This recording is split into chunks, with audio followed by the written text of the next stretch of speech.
मेरे सभी प्यारे मित्रों को नमस्कार। दोस्तों, आप सभी का हार्दिक स्वागत है मेरे YouTube चैनल रियल ज्ञान विद आर.के. जी में। दोस्तों, आज के इस वीडियो लेक्चर में मैं आप सभी के समक्ष लेकर आया हूँ महादेवी वर्मा जी की रेखा चित्र, और इस रेखा चित्र का नाम है स्मृति की रेखाएं। दोस्तों, आपको मैंने अपने पिछले वीडियो लेक्चर में बता चुका हूं मैं कि इस जो रेखा चित्र होता है वह क्या होता है। तो अगर आपने इसको नहीं देखा है तो गद्य की विविध विधाएं नामक एक मैंने वीडियो लॉन्च किया है, जिसके 2 पार्ट हैं। उसमें से पहला पार्ट में मैंने रेखा चित्र इन सभी के बारे में बताया है। तो एक बार फिर से आपको याद दिला देते हैं रेखा चित्र क्या होता है। रेखा चित्र एक ऐसा चित्र होता है जिसमें कोई लेखक या लेखिका किसी घटना, वस्तु, स्थान या किसी व्यक्ति के जो दृश्य होता है उसके बारे में शब्दों के माध्यम से लिखकर जो पाठक होता है उसके मन में ऐसे चित्र जगा देता है मानो यह जो घटनाएं हो रही होती है वह उसको पाठक देख ही रहा होता है, उसके समक्ष ही होता है, ऐसी प्रतीत होती है। तो रेखा चित्र को हम इस तरह से ले सकते हैं कि जो लेखिका या लेखक के मन में जो संचित घटनाएं रहती है या दृश्य रहता है उसको वह कम शब्दों में बहुत ही सूक्ष्म तरीके से उसका चित्रण करते हैं। तो रेखा चित्र के बारे में हमने जान लिया। अब हम देखेंगे स्मृति की रेखाएं। जो रेखा चित्र है वह बहुत ही प्रसिद्ध रेखा चित्र माना जाता है महादेवी वर्मा जी का, और इन्होंने रेखा चित्र को प्रसिद्ध करने का काम इनकी इसी स्मृति की रेखाएं के माध्यम से इन्होंने किया है। इसमें बहुत सारी रेखा चित्र दिया गया है, जिसमें से मैं एक एक करके सभी रेखा चित्रों को उसका सार और संकेत आपके सामने प्रस्तुत करूंगा। तो चलिए देखते हैं रेखा चित्र के सार, स्मृति की रेखाएं के सार को हम देखते हैं एक एक करके। तो स्मृति की रेखाएं में जो पहला रेखा चित्र हमारे सामने आता है जिसका नाम है भक्तिन। तो पहले जो रेखा चित्र का नाम है वह भक्तिन रखा गया है। यह पहला रेखा चित्र है स्मृति की रेखाएं संग्रह में। भक्तिन का जो चित्र है, अब ये भक्तिन कौन है, इसका चित्रण महादेवी वर्मा ने क्यों किया है, इसको मैं पहले से आपको बता देता हूँ। देखिए, जो लेखक और लेखिका के जीवन से जुड़ी हुई घटनाएं होती है या कोई व्यक्ति रहता है या कहीं वे गए रहते हैं तो उससे उसको कुछ याद मिल जाती है, जिसके संपर्क में वे आ जाते हैं, तो उनके बारे में जो लेखक या लेखिका होते हैं वो लिखते हैं। तो इसमें जो भक्तिन है वो महादेवी वर्मा जी की सेविका है, ठीक है। तो अपनी सेविका के बारे में उन्होंने चित्रण किया है, उनके जीवन के बारे में उन्होंने बताया है। तो स्मृति की रेखा का पहला रेखा चित्र भक्तिन नामक है, और भक्तिन उसकी सेविका है महादेवी वर्मा जी की। और इसका जो चित्र है वह अनेक व्यक्तियों और घटनाओं के माध्यम से उभर कर आता है। भक्तिन का चित्रण उन्होंने किया है, और इस रेखा चित्र में यह कहना उचित ही होगा कि भक्तिन के माध्यम से महादेवी जी ने ग्रामीण समाज में चलने वाली प्रतिद्वंदिताओं, शोषण और स्वार्थ के चलने वाली प्रतिक्रियाओं और पारिवारिक संघर्षों का सटीक चित्रण किया है। तो इसमें आप सार में देखेंगे तो आप समझ पाएंगे कि किस तरह से ग्रामीण समाज शोषण, स्वार्थ के लिए चलने वाली प्रतिक्रिया और खुद के परिवार वालों से संघर्ष से किस प्रकार जो भक्तिन है उन सभी का सामना करती है। तो भक्तिन के बारे में बताया गया है कि भक्तिन का जो विवाह है वह बचपन में ही हो गया था, और बाल विवाह की क्रूरता के प्रति यहाँ पे गहरा व्यंग्य भी दिखाया गया है। ग्रामीण संस्कृति की प्रतीक भक्तिन के माध्यम से सारा वातावरण ही साकार हो उठा है, पूरे ग्रामीण समाज को बताया गया है। जैसे चित्रण में बताया गया है, 5 वर्ष की वय में अर्थात अवस्था में उसे इंडिया नामक ग्राम के एक गोपालक अर्थात गाय चराने वाले की सबसे छोटी पुत्रवधू बनाकर उसके पिता ने शास्त्र से 2 पग आगे रहने की ख्याति कमाई। तो भक्तिन के पिताजी ने इनकी शादी बहुत ही कम उम्र में कर दी, 5 वर्ष की अवस्था में कर दी। और फिर बाद में 9 वर्ष की अवस्था में जब आई भक्तिन, तो इसका गौना देकर इसकी विमाता ने, अर्थात इसकी जो माँ हैं उसकी मृत्यु हो चुकी थी और इसके पिता ने दूसरी शादी कर ली थी। तो इसकी जो विमाता थी उन्होंने बिना मांगे पराया धन लौटाने वाले महाराज का पुण्य लूटा। तो इस तरह से 9 वर्ष में ही इन्हें विदा कर दिया गया। तो इस तरह से इसके पिता जो हैं इन पर प्रेम लुटाते थे। इसके पिता ही इसको प्रेम करते थे, इसकी जो विमाता थी इसको प्रेम नहीं करती थी। तो पिता का उस पर अगाध प्रेम अर्थात भक्तिन पर होने के कारण स्वभावतः इसकी जो विमाता थी वह ईर्ष्यालु हो चुकी थी और संपत्ति की रक्षा में जो है वह सतर्क हो चुकी थी। तो इसकी विमाता ने अपने मरणोपरांत रोग का समाचार तब भेजा, अर्थात उसके पिता के मरणोपरांत रोग का समाचार तब भेजा जब उसकी मृत्यु की सूचना भी बन चुका था। ठीक है, तो उसकी विमाता ने उसके पिता की मृत्यु की खबर भी भक्तिन को तब भेजा जब वह एक सूचना बन चुका था, अर्थात क्रियाकर्म पूरा हो चुका था। रोने पीटने के अपशकुन से बचने के लिए भक्तिन की सास ने भी उसे कुछ ना बताया। तो इस तरह से उसके पिता की मृत्यु हो गई और उसे पता भी ना चल पाया, बहुत देर बाद उसे पता चला। भक्तिन के द्वारा लेखिका ने समाज में हर कहीं शोषित नारी का संवेदनापूर्ण चित्र प्रस्तुत किया है। उसने बचपन से ही असीमित दुख सहे हैं और बचपन में भक्तिन की माँ के मर जाने पर विमाता का दुर्व्यवहार सहा। विवाह के हो जाने पर 3 पुत्रियों के जन्म पर परिवार के लोगों का दुभात वाला व्यवहार सहन किया, क्योंकि उस समय पुत्र को ही सही माना जाता था, पुत्रियों को महत्व नहीं दिया जाता था। इस कारण भक्तिन को 3 पुत्रियां हुई और सभी उसके परिवार वालों ने उसके साथ अच्छा व्यवहार नहीं किया। यही नहीं, उसका जो पति था वह बड़ी पुत्री का विवाह तो कर गया, लेकिन बिना पुत्र दिए 2 कन्याओं के बोझ को उसके ऊपर छोड़कर चल बसा। उसके जो पति है, भक्तिन के पति के जाने के बाद जेठ जेठौत उसके हरे भरे खेतों, हृष्ट पुष्ट गाय भैंसों और फल वाले वृक्षों को हड़पने के लिए उसे दूसरा विवाह करने के लिए कहते हैं। ठीक है, तो बार बार इसको बोला जाता है भक्तिन को कि तुम दूसरा विवाह कर लो, ताकि इसके जो खेत खलिहान है सभी पर इसके जेठ जेठौत अधिकार जमा सके। तो इस बात पर क्रोध से भभक कर जो भक्तिन है वह कहती है कि हम कुकरी बिलाई ना होएं, हमार मन पुसाई तो हम दूसरे के जाब नाहित, तुम्हार पचय की छाती में हो रहा भूजब और राज करब समझे रहो।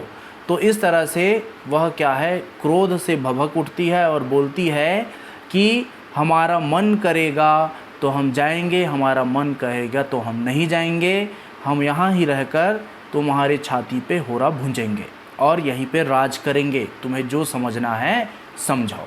ठीक है, तो इस तरह से भक्तिन क्रोध से भभक उठी। अनेक युवक जो उसके गांव में रहते थे, है ना, उसके वैधव्य अर्थात विधवापन को सौभाग्य में बदलना चाहते थे, किंतु वह हठी की हठी रही और वह हठी की हठी लक्ष्मीन अपनी धुन की पक्की और कर्मठ थी।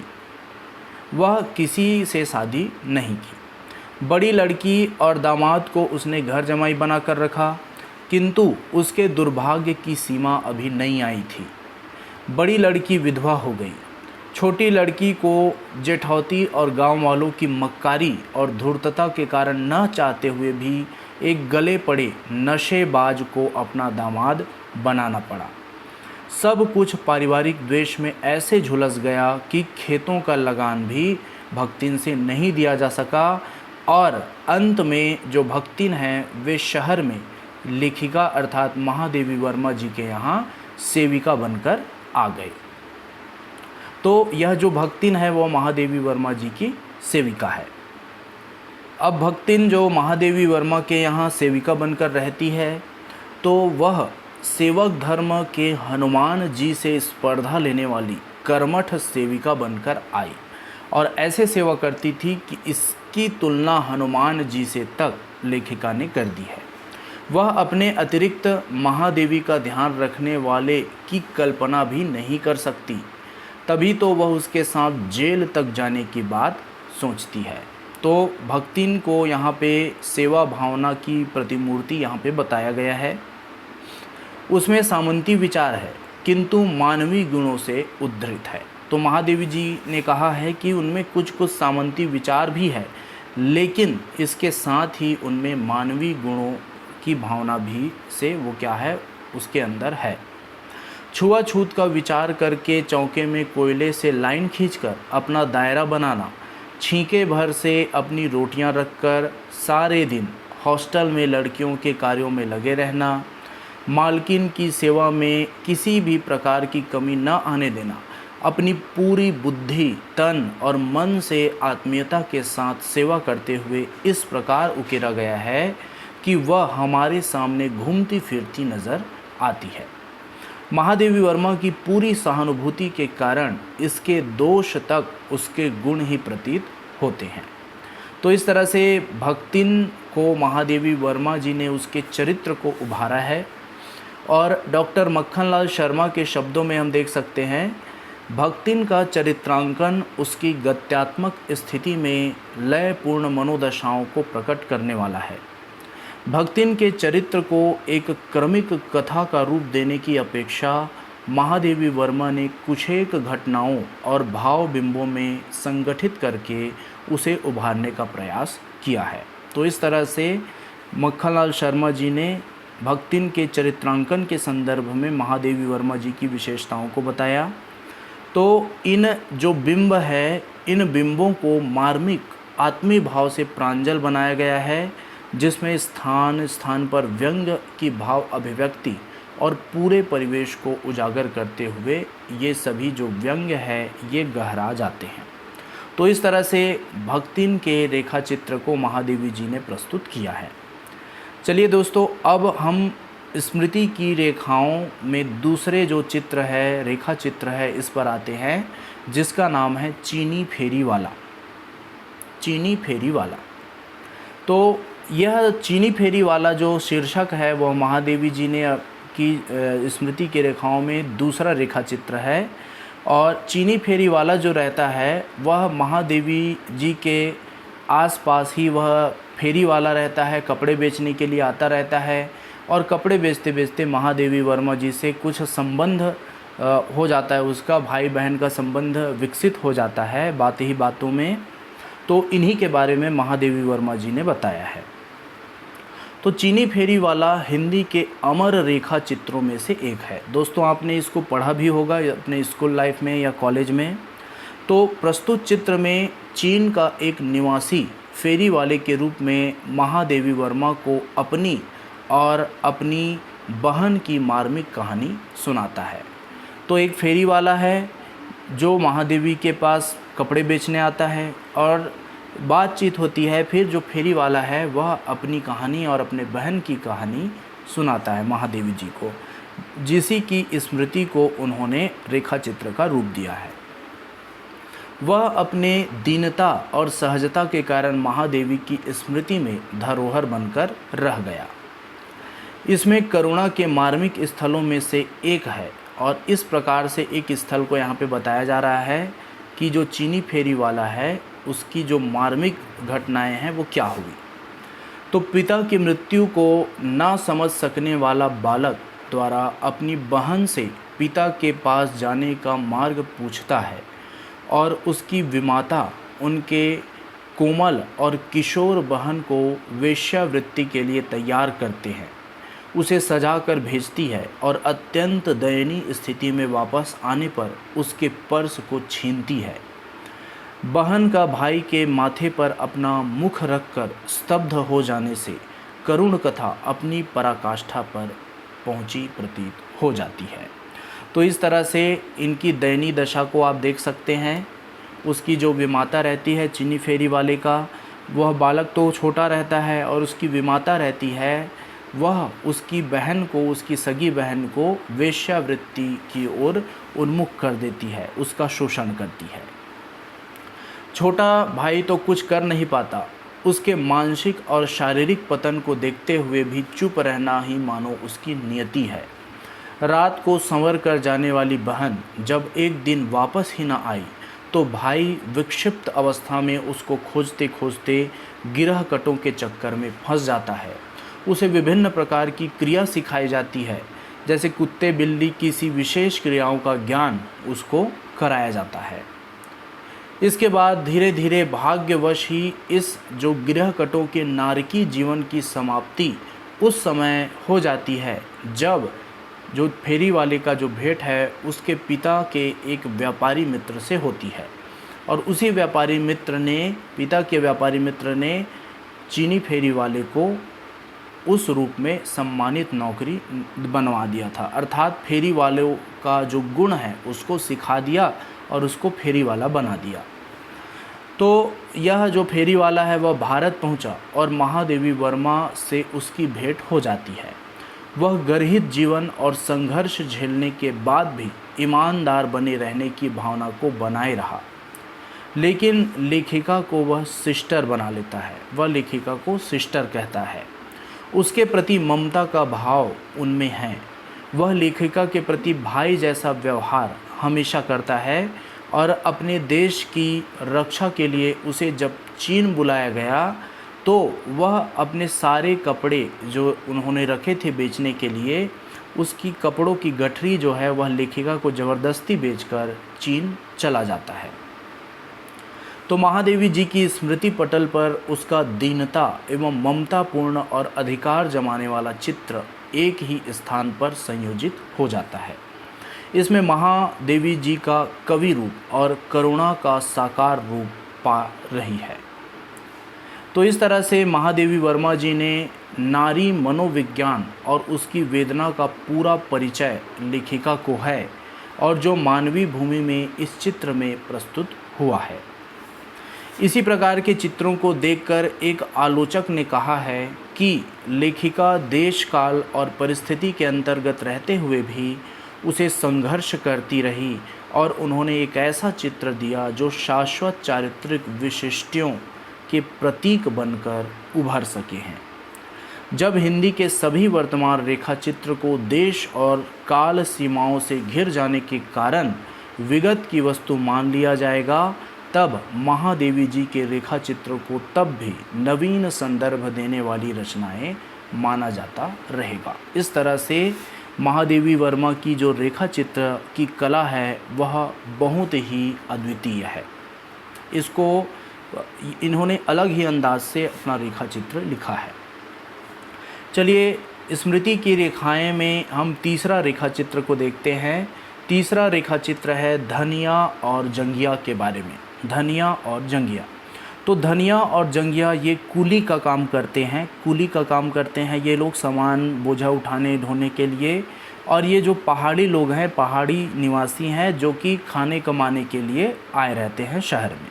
इनका रेखा चित्र महादेवी वर्मा जी ने खींचा है।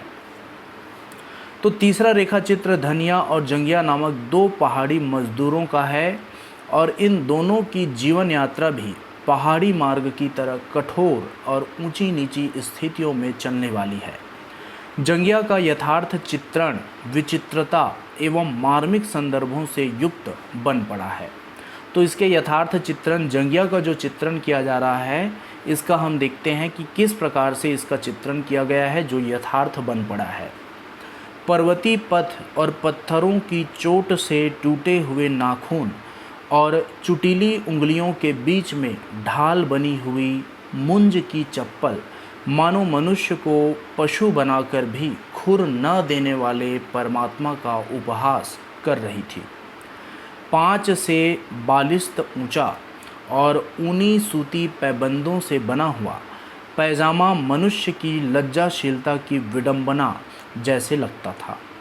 तो इस तरह से बताया जा रहा है, किसी से कभी मिले हुए पुराने कोट वह पहना रहता, और इस कोट के में नीचे के मटमैले अस्तर की झांकी देते हुए ऊपरी तह तार तार फटकर झालरदार हो उठी थी, अर्थात वह कोट पहनने लायक भी नहीं थी, और जो इसको पहनता वह पहनने वाले की एक जंतु की भूमिका में उपस्थिति करती थी।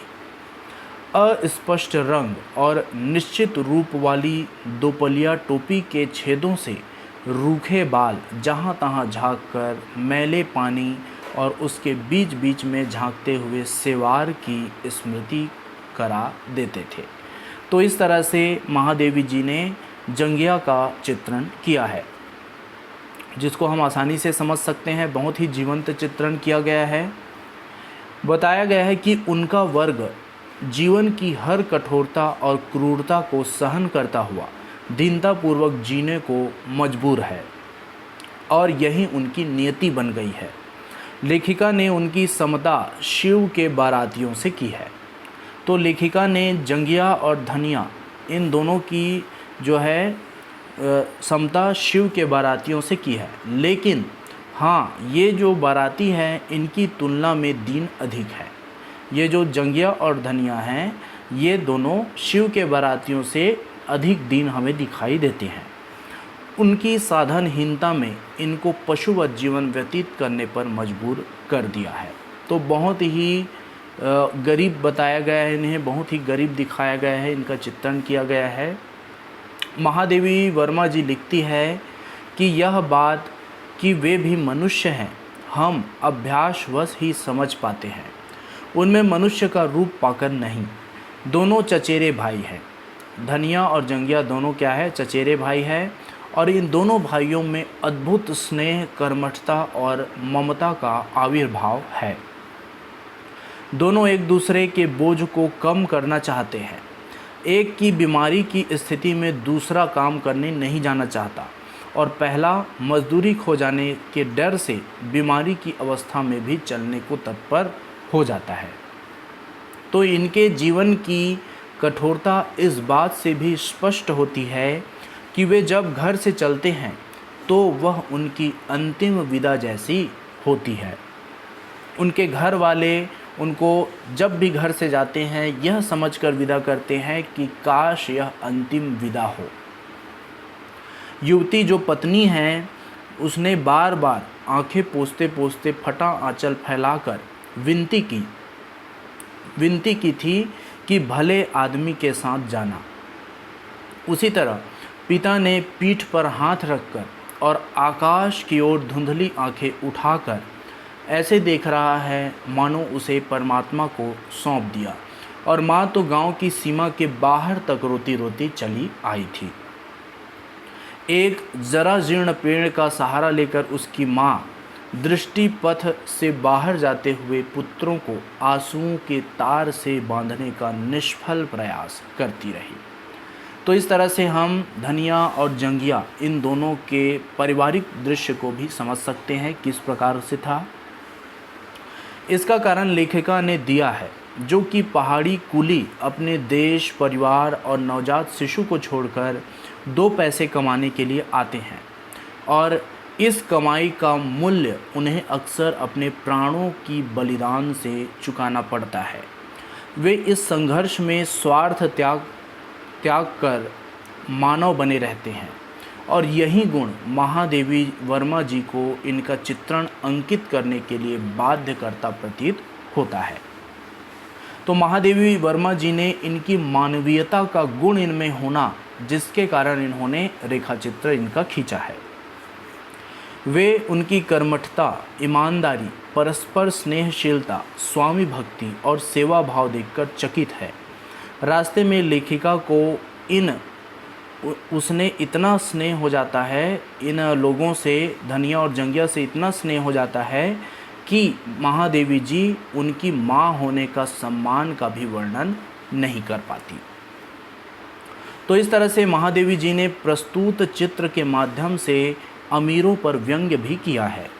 यात्रा में इन कुलियों पर अमानवीय व्यवहार करने वाले महंतों, मठाधीशों, धनपतियों की आचरण संहिता व्यंग्यात्मक रूप में प्रस्तुत यहाँ पे की गई है।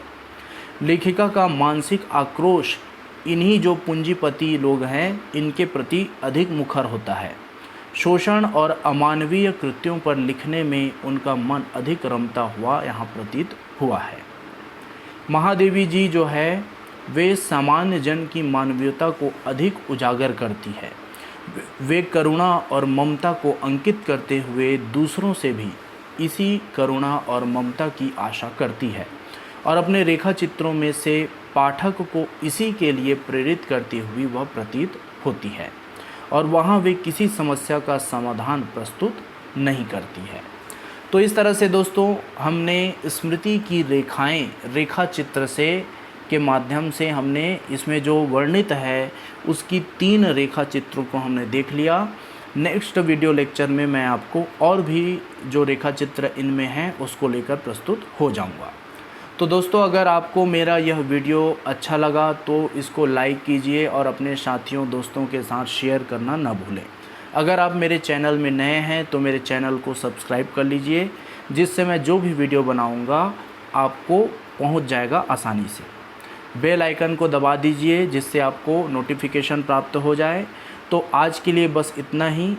आप सभी को मैं शुभकामनाएं देता हूं। आप स्वस्थ रहें, मस्त रहें और फिर मिलते हैं हमारे अगले वीडियो लेक्चर में। तब तक के लिए टेक केयर, बाय बाय।